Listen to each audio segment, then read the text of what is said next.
Hein? Vous l'avez déjà fait? Le feu lire avec... Eh ben, on vient de battre le record du monde de massage en relais. C'était 24 h et 10 minutes avant. Maintenant, on est déjà à plus de 30 heures. Et on va faire mieux.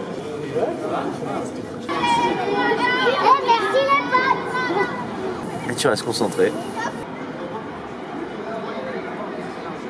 D'aider quelqu'un qui s'est évanoui, qui a eu, comment on appelle ça, une crise cardiaque. Je donne de la prévention et mon rôle c'est d'organiser auprès de nos adhérents, de nos sociétaires et clients des actions de prévention essentiellement dans le milieu de la défense et de la sécurité. On a aussi ressenti le choc d'une voiture qui fonçait dans un mur. On a décidé de mettre une innovation sur nos véhicules qui s'appelle le Fireman Access, donc il veut vraiment dire ce que ça veut dire. Donc du coup c'est permettre un accès aux pompiers si jamais la batterie est en feu, de manière à ce qu'ils puissent mettre de l'eau à travers le jet de la lance qu'ils ont habituellement à l'intérieur de la batterie. Et ça marche très bien et du coup ils les éteignent en 2 minutes. Donc vous voyez, on a quand même gagné beaucoup de temps. Et on est très fiers d'avoir réussi à faire ça parce qu'on est les seuls finalement en fait au monde entier à proposer des véhicules électriques qu'on puisse éteindre en si peu de temps. La réalité virtuelle permet de pénétrer dans un environnement où il y a eu un incendie et de poser les gestes qu'un enquêteur doit faire pour déterminer la cause et les circonstances de cet incendie-là. Donc, on va pouvoir dans le cadre de notre formation sur la recherche de la cause et des circonstances d'un incendie. La situation de sinistre qu'il a enquêté.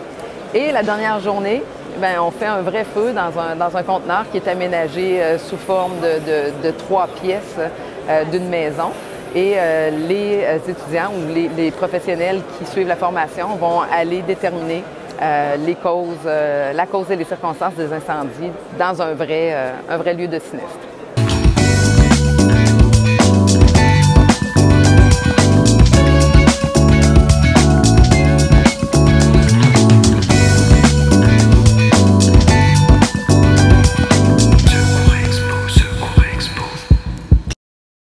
On arrive à guider le levage très facilement.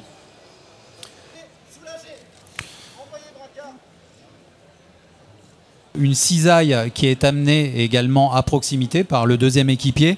Et si on a un petit peu de mal à travailler, on prend la cisaille et on vient couper directement le penne de ceinture. Donc c'est des opérations qui peuvent se faire conjointement. Voilà. C'est d'ailleurs l'option qui est prise, puisqu'a priori il y a un blocage là-dessus. Tout le travail est d'anticiper justement. Voilà, toujours ce plan B à chaque fois, donc on a toujours un temps d'avance pour gagner du temps. Là on a du mal donc à attraper l'écrou, j'imagine. Voilà, donc il y a eu la première qui a sauté. Une vraie culture pour l'innovation, pour le changement. En servant des constructeurs. Voilà, on attaque la porte conducteur. Voilà, donc le plan rapide a été fait avec la sortie 30 degrés qui est faisable. Et maintenant, on va agrandir la baie pour avoir une baie latérale totale et pouvoir faire une sortie dans les meilleures conditions possibles. Alors tous les appareils sont sur batterie, c'est une autonomie parfaite.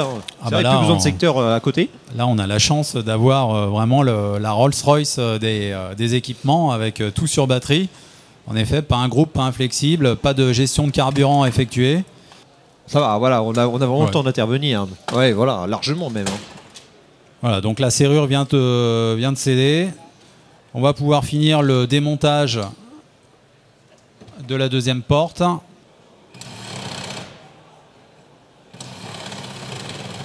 Alors d'où l'utilité, je rappelle, des QR codes. Vous avez des petits codes à l'avant, mais des fois c'est souvent par deux, à l'avant et à l'arrière. Donc vous avez en fait toute la fiche. Le montant bas est en train d'être terminé sur sa partie haute. Et voilà. Extraction en 2 temps. Alors là, ils se sont mis en mode, on accélère un petit peu pour essayer de tenir les temps, mais je crois que les gars, c'est trop tard. Bon, j'espère que vous allez les applaudir quand même. Ouais, je pense aussi. Attention, on va attendre quand même que la victime soit posée.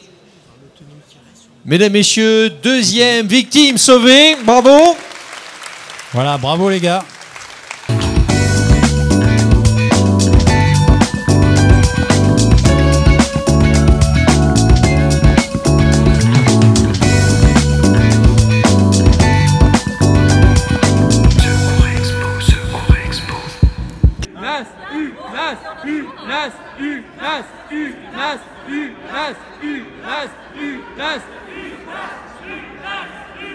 Allez,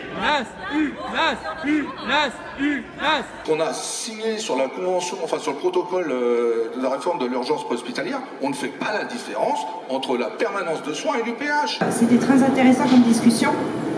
J'aurais juste aimé qu'il y ait un représentant des salariés, car quand on parle d'un modèle en transition, je pense que ça provoque également des choses envers les salariés, et que les salariés puissent exprimer leurs sentiments, ça aurait été souhaitable. Peut-être un peu cynique, excusez-moi, mais quand dans un compte de budget, le premier poste de dépense est le salarié, tu en prends soin, parce que c'est cela qui fait la richesse de l'entreprise. Tu nous parles d'organisation. Or, l'article 80 a conduit à tout sauf à une organisation, à une désorganisation des services, à une désorganisation des transports et à une désorganisation du parcours de soins. On s'est longuement échangé là-dessus. Et je suis un démocrate et un républicain, je respecte les lois de mon pays. Et je les respecte. Du moment où les législateurs ont fait cette loi-là, il a fallu tout faire pour pouvoir l'accompagner et aller à fonctionnement. Et je te l'ai dit pendant 2 heures ou 3 heures lorsqu'on s'est échangé là-dessus.